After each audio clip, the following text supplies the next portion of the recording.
So in this video I'm going to be analysing the 3 Manchester United youth players that I think Ruben Amorim has to start using more throughout the rest of the season. Before towards the end of the video I analysed 2 young players with huge potential that I think Manchester United and other big clubs should be keeping an eye on for this summer. So can someone please explain to me what the point of starting players like Christian Eriksen and Victor Lindelof in complete dead rubber Premier League games is, with players like Seiku Kone, Goodwill Kakoni and Benito Manato not even making the bench. I mean, don't get me wrong, I do think both Harry Amas and Tyler Fredrickson had good games, but for me, Kakoni, Kone and Manato are the 3 youth players who I think have the best chance of being consistent features in the team next season. I'll do a separate video analysing both Tyler Fredrickson and Harry Amas' performances, so subscribe to the channel so you don't miss out on that, but for me, Amas is more of a natural fullback than he is a wingback, whilst Benito Manato seems perfect for the right wingback spot, stylistically being a fullback-winger hybrid. Fredrickson looked pretty comfortable throughout the Wolves game and his forward passing through the centre in the build-up phase was something that really did impress me. But in my opinion, Kakoni's potential is far higher, surely using Kakoni as a left-sided centre-back and Fredrickson as a right-sided centre-back in place of one of Mazraoui or Lindelof makes a lot more sense when you look at the context of the game.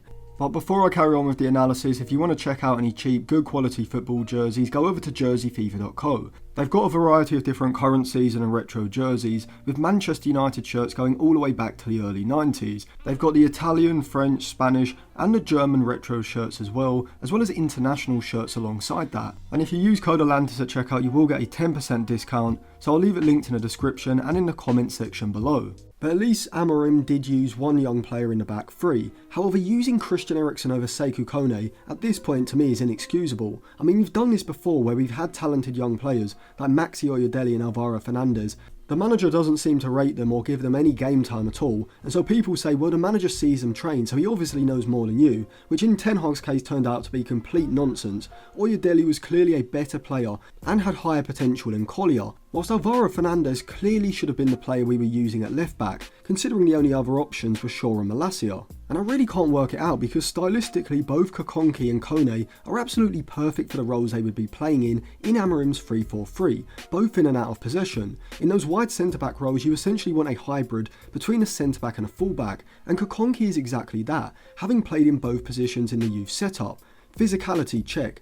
Pace, check. Height, check. Ability to defend in 1v1s in open space, check. In possession, left-footed, check. Efficient when receiving a switch of play and being able to drive forward into the space, check. Progressive passing ability, either up the line down the outside of the wide midfielder or splitting the midfield line and finding a player between the lines, check. Can join the attack down the left side and provide over or underlapping runs in order to get forward into crossing positions. Once again, check. I mean, even Aiden Heaven, who I also rate very highly, in terms of skill set to play as a wide centre-back, is not as complete as Kakoni is.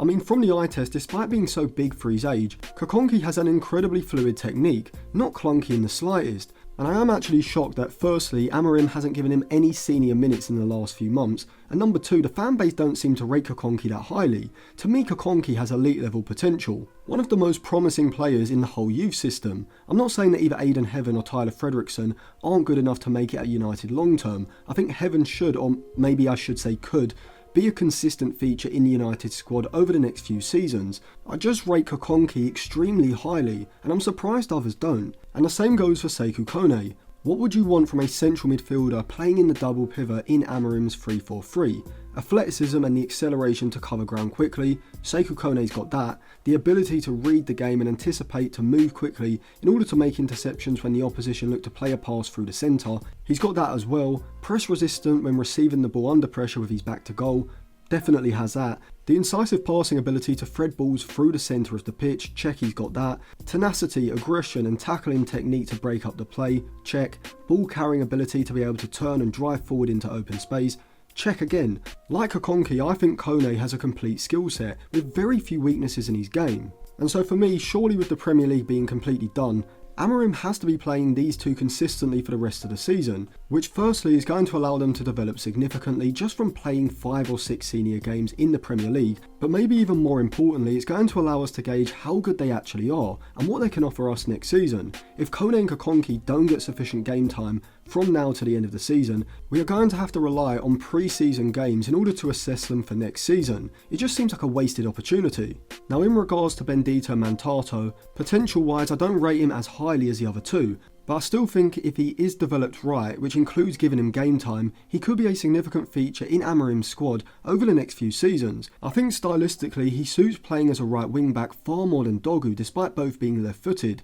I mean, Dogu did put in some excellent in-swinging curling crosses from the right side against Wolves, but I just don't think he has the same close ball control or fluidity in his movement in 1v1s, or the weaker right foot to be able to go either way, cutting inside or going down the outside. Whereas Manato, being very two-footed, is able to do this. Manato's also a significantly better ball manipulator and shooter around the box when he cuts inside from his left. And so overall, I just think you get more offensive output in the final third with Manato than you would with Dogu at right wing back, and I do think the lack of winger-like output from the wing back positions has significantly stifled United's attack this season. I also think people underestimate how much even just a few senior games can improve young players, particularly towards the end of the season, as this allows them to adjust and get used to the pace and physicality of senior football, whilst also allowing them to gain a substantial amount of confidence, which I actually think can be the difference between a young player breaking through at a big club like Manchester United, or dropping down to League 1 or League 2 and staying there throughout the rest of their careers. There are a lot of talented players who just never get the opportunity to play 3 or 4 games in a row in the Premier League at the end of the season when there's nothing to play for, without the sort of pressure that comes with playing at the start of the season.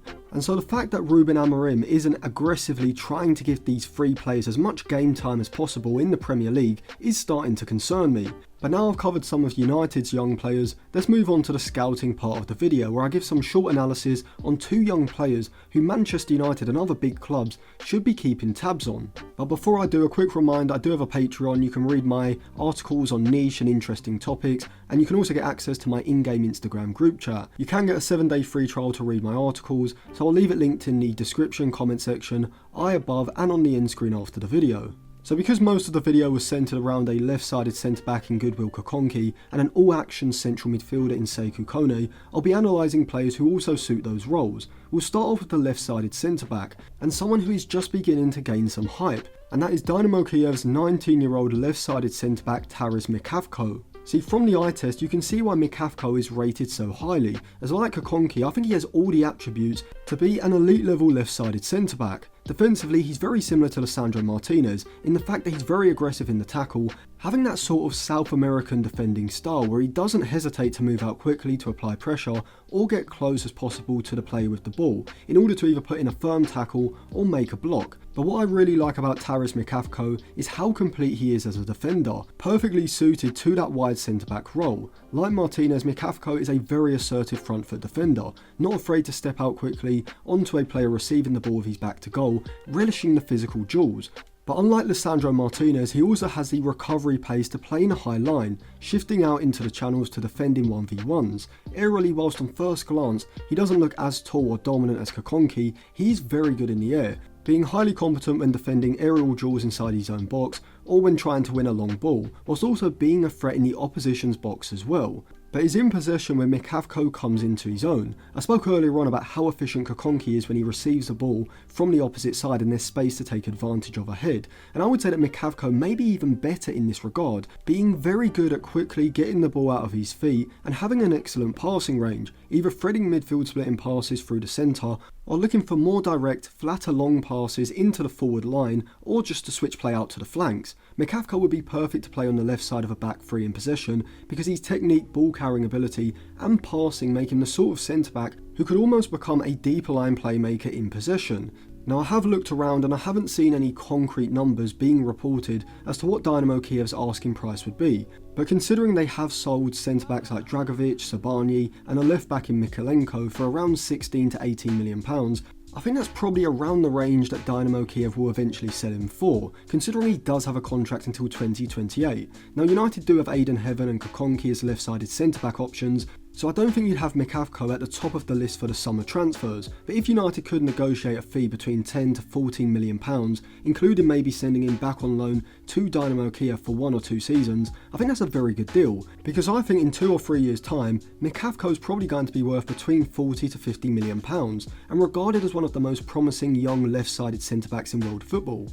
But what about the central midfielder? Well, if clubs around Europe are looking for a young ball-winning midfielder with excellent athleticism and ability to cover ground, as well as ball-carrying ability, Lille's 17-year-old Ayyoub Bouaddi is a very good option. Now, I may be pronouncing his name wrong, but I'm going with Bouaddi for this video.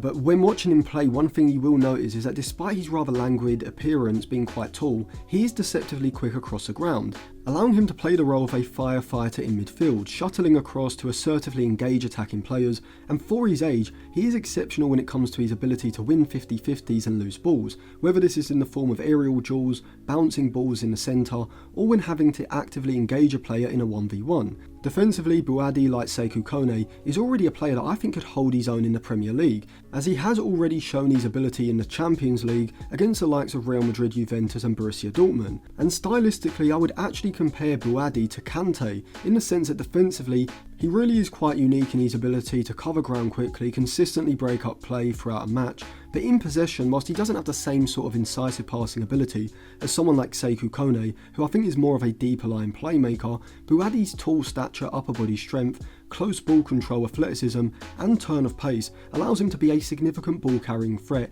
when there is open space in front of him. Otherwise, he is very efficient with possession, not necessarily the main progressive passer in the side, but someone who keeps play moving, taking a simple passing option to keep the tempo of play high. And I actually think Bouaddi and Kone together would be the perfect stylistic match for Amorim's midfield double pivot, with both being athletic, tenacious ball winners out of possession, and in possession Bouaddi's ability to keep his passing simple, but also drive the ball up the pitch when the opportunity is there, would also suit Kone's more creative and press-resistant style. Bouaddi wouldn't be cheap, however. He has a contract until 2027, and with clubs like Juventus already interested, Lille are reportedly demanding between 20 to 24 million pounds, which may be out of United's budget for this summer, considering Bouaddi is only 17, 18 at the start of next season, but like McCaffo, I think over the next few seasons this could look like a bargain. So let me know what you think of all the players I've suggested: Kone, Manato, Kakoni, Bouaddi, as well as McCaffo. Oh, and if you want to check out any cheap, good quality football jerseys, go over to jerseyfifa.co. You can use code Atlantis at checkout for a 10% discount, so I'll leave it linked in the description and in the comment section below.